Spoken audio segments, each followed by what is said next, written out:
Today we're talking about stress eating, and I want to ask you, why do people eat when they're stressed? Well,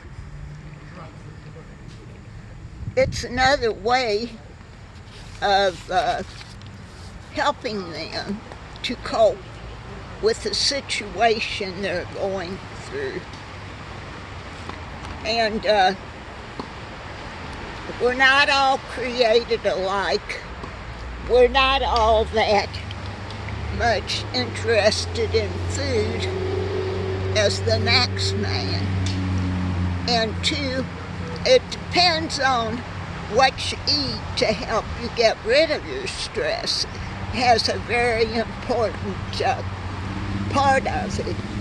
So when I am stressed, I don't always go for food. I sometimes go for activity, which would be better for some people, including me, to get rid of their stress.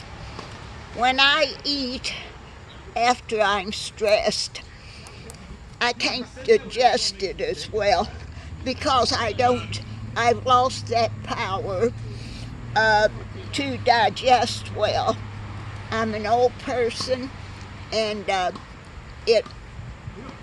my way of doing things was like that. When I got stressed, I would grab an apple or an orange or a cookie or a banana, anything that was sort of close to me and that I thought I could eat, and digest it maybe. So I would take the foods that I could digest mostly, like maybe a banana, I can digest that, or a pear is easy to digest, or spaghetti maybe, something of that sort. So you were looking for healthy options for foods when you were stressed. Can you think of anything people can do to avoid stress eating? Surely that's the basis of this whole thing. What makes a person very stressful? Number one, key as I would put it, is being late for your anything, maybe for school, for maybe just an appointment down here could make you feel stressful, because I know you don't have that much time, and Kevin is glad to come and get it over with, So we should respect the rights of others, and that right would be their precious time that they've given to us for this video. And I think that's very important. Number one is the time, because after this you have some important work to do besides this. Okay, I said enough, I think. Let me follow up and ask you a second question there. What can people do to avoid late night eating?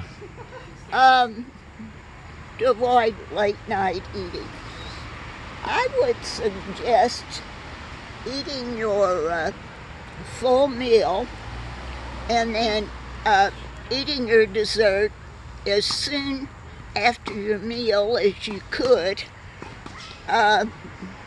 which isn't often real close to the meal.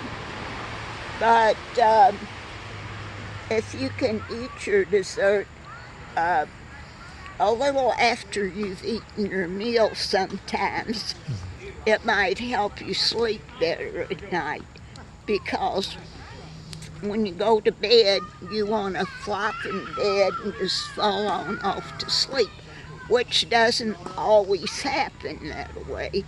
If you had a big meal and then pile dessert on it, you will feel restless, grumpy, irritable, and so forth. So I suggest to eat an earlier meal if possible. And It will help you digest your foods before you think about going to bed. Is there a time of the evening that you would recommend to have your last meal by before you go to bed? Yes, depending on what time you get up in the morning and what time you have your last meal. For me, I'm an elder person and I don't like to get up real early in the morning or real late, and that would be about 8 o'clock when I get up in the morning.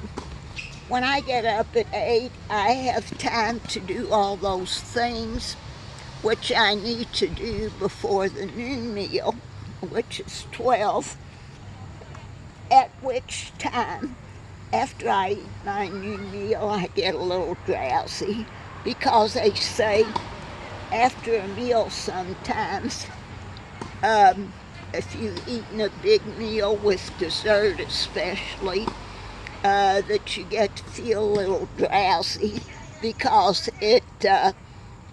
it's like this. Your food needs digesting, and the Lord has made us like that.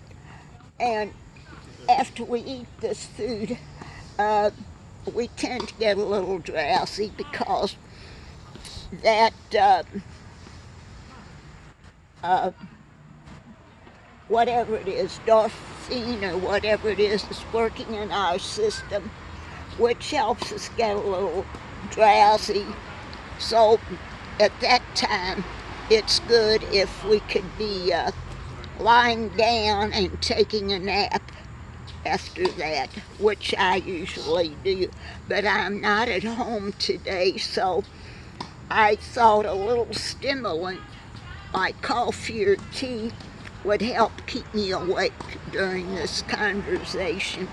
And I would suggest to people that can't keep awake like this to have a little tea maybe after their main meal. How much time should you have between your last meal of the day and before you go to bed? Should it be 1 hour, 2 hours, 3 hours? What would you recommend for someone to get a good night of sleep between when they have their last meal and when they actually go to bed? Oh yeah, to help them digest their food before they go to bed. Well, see, my life has been based around schedule, which is good for everyone. Mm-hmm. I don't think any person living shouldn't have a schedule of their daily lives. It is good for everyone to have a schedule. My schedule is based on this: early to bed, early to rise, makes a man healthy, wealthy, and wise. So going to bed at a certain time and sticking with that time each night to help with your sleep, is that correct? Yes, because we all like things in life that keeps us well and sane, S-A-N-E, and whole. And if we don't stick to some of these good things, we're going to fall off the limb. So making good habits to follow to help you with sleep, and you recommend how long before you go to bed when you have your last meal? Oh, I see what you're getting at there. Yes, I think, and this is what I'm used to, I would get up about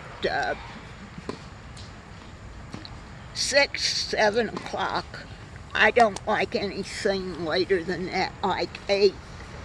And then eating around noon, and maybe at 6 again. Okay. When you feel hungry enough for another meal. I don't recommend you eat too close to a meal, especially if you're not hungry. If you get a little hungry, it gives you a little appetite to eat. So when you get my age, you don't go by what the regular time of day for the normal person. You're getting older. It's just like when you're born. When you're born, you go on your mother's milk. You don't just eat anything. You need her milk to help you survive, because their milk has something in it that helps you survive and grow. And I don't know just what that is, but it's important to the baby to have that special ingredient in their milk to keep them alive. Okay. Well, thank you for sharing that with me today. Yeah, I mean, it's good for everybody to know this.